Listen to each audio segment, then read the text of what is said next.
morning. I'm delighted to be here on behalf of New York area. The fact of the matter is, the energy position of New York State is on stall. Nothing significant is happening, and that's why this panel is important to us today. Mayor Giuliani's remarks are critical to us because I think there needs to be a better understanding in all the boroughs what the future of New York City is still tied very much to whether the lights go on and whether the power is there for the things that we have to accomplish. If we want businesses to come to this city, and if we want businesses to expand the number of people they employ in this city, we have to present to businesses a very realistic picture of growth. And there are many things that demonstrate growth, but nothing more than energy, because every business needs energy. You can't power your computers. Maybe you're not able to power your vehicles. You're not going to be able to deal with the communications equipment you need. You're not going to be able to deal with the human resources monitoring that you need unless you have electricity, unless you have power.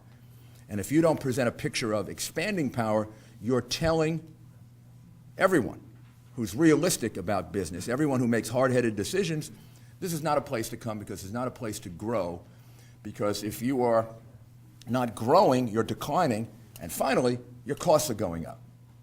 The cost of electricity is going up if you don't expand your sources of supply. The Natural Resources Defense Council, as you probably know, issued a report a couple of weeks ago saying that the city, the downstate area, has plenty of power in order to close Indian Point. Do you have a point of view on that report? There have been two independent reports done, one for Mayor Bloomberg, another one very recently within the last 6 months that indicates that Indian Point is critical, that if you closed it, there would be rolling blackouts throughout the city. I think the report done for the mayor is probably a lot more reliable report. And then all you need is a level of common sense. It supplies 20 to 25% of the electricity in New York City. New York City is on the brink of blackouts most summers right now. You take away 20 or 25% of the electrical supply of New York City from a place that is proximate to New York City, that is close to New York City, and you try to replace that with purchasing sources of power from much further away, you're going to create a much more precarious situation. I don't want to speak for Mayor Bloomberg, but I can tell you what this report that he commissioned says. It says that if we did that for a significant period of time, we would have rolling blackouts in the city.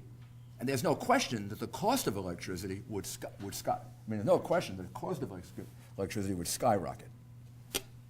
We, in a word, agree with the mayor because we think there's significant risk going forward with the energy picture, the electricity outlook in New York City. There are four big risks facing the city in its energy situation. The first is the forecasts that are prevalent right now don't think our growth over the next decade will be that great. In fact, the prevailing wisdom is it will be half as much growth in the coming decade as we had in the last decade. Well, if we're wrong at that, that's a big risk. Number two, there's a big risk if we close Indian Point 1 and 2. We heard that. The mayor very eloquently explained that issue. So that's risk number two. Risk number three is that we've made very ambitious assumptions about energy conservation. And as important as that is, as good as that is, it's very hard to realize ambitious energy conservation objectives. And if we don't realize that, then we need more on the supply side. And the fourth is we want to close a lot of old polluting power plants. That's good public policy. It's good for the environment. It's good for energy efficiency. It's good on the cost front. But what if we don't close as many as we would like to? That's a fourth risk. Well, you put those four together and they compound a situation going forward. And our conclusion is that we really need to build more transmission and generating capacity in order to address these risks. And that's what I'd like to pose for our panel. I do agree that we need a mix Nuclear, I do think, needs to be part of the solution. Talk of shutting it down, 2,000 megawatts of supply to New York City is very irresponsible without a significant plan on making up that megawatt supply. And having lived and represented this neighborhood for so long, I can guarantee you where they're going to start looking to build them if they need to make up 2,000 megawatts, and we've got all we can take, and we're not looking to take any more. The T&D system needs to be updated. It needs maintenance. It needs new investment, and it becomes harder and more difficult to do that literally every year because new taxes and fees are added to the electric and gas bill by government, and that crowds out the ability that we have to then take resources and invest them back into the system. So we have to stop using the electric and gas bill and customers to pay for state and local tax needs. What do you see as the outlook for the availability and the price of natural gas? Thanks, Dick. And I just want to touch on a few things.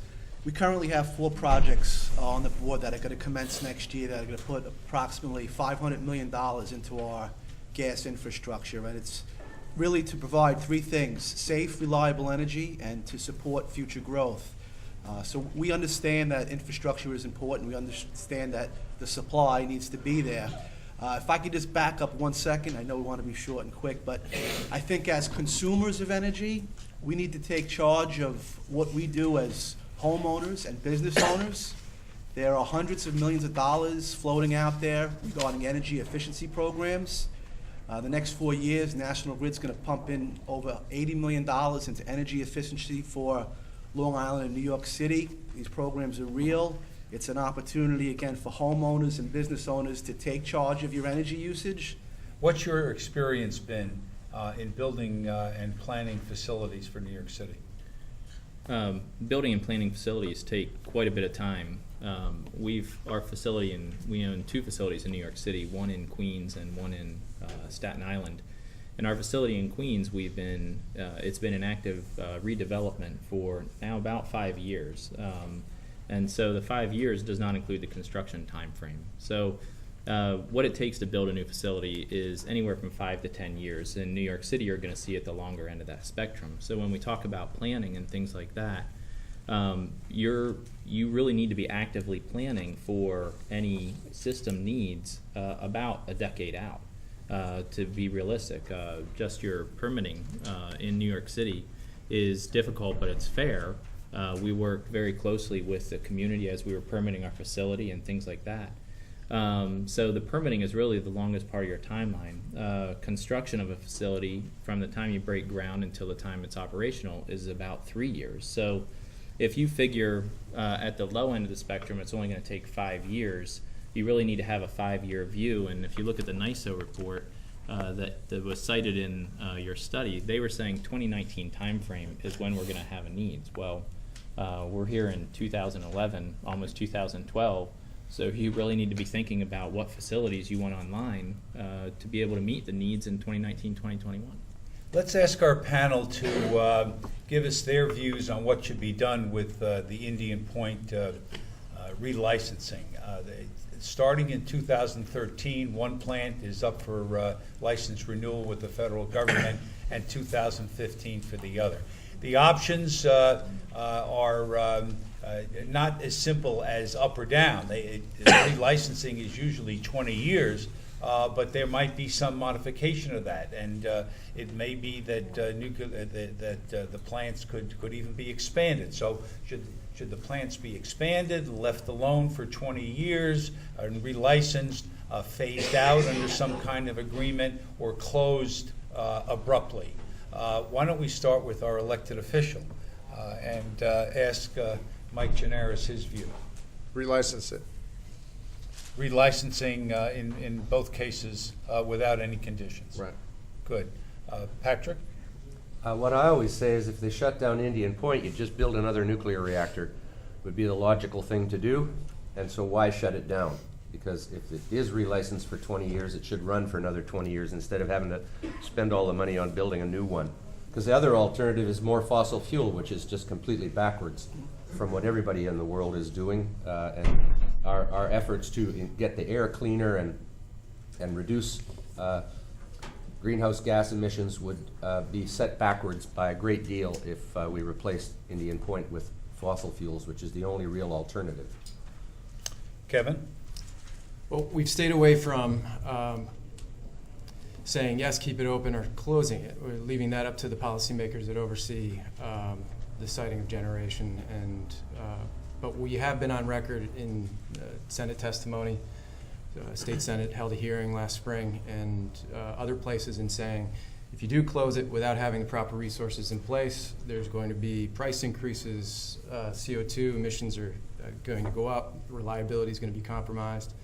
So before we even begin to think about closing the reactors, we have to account for and put in place generation that's going to take the place.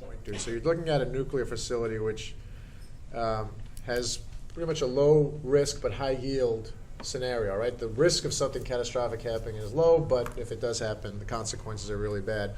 What people don't mention in that debate is that communities like this one are dealing every day with a high risk, lower yield scenario. We have these plants that are pumping out toxic emissions. We have high rates of asthma, high rates of emphysema as a result.